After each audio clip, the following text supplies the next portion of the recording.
And the fire came through here like in gangbusters.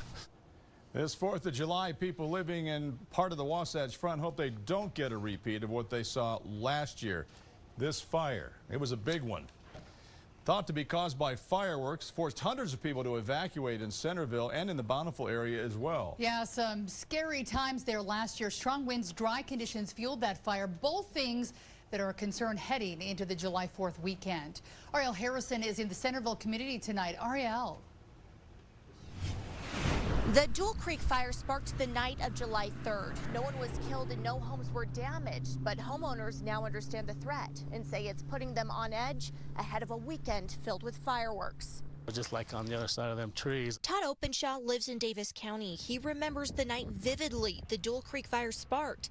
This is video of the flames burning right along the benches. Fire trucks all up and down here. We're ready to tell everybody here to move out as soon as possible. A year later, Openshaw says the experience has many concerned heading into the holiday weekend.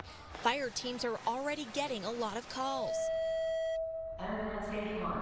How concerned are your teams about wildfires this year? We're always concerned. South Davis Metro Fire Battalion Chief Spencer Gregory says the areas they serve have a lot of homes on or near the mountain.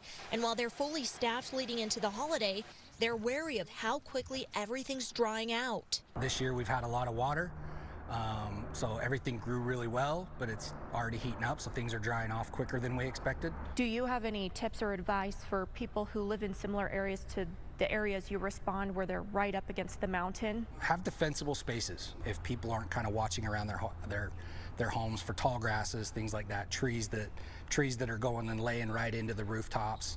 That's all stuff that makes our jobs incredibly hard. People in the benches asking everyone to play by the rules when it comes to fireworks. Just set them off where you're supposed to, not where you're not supposed to.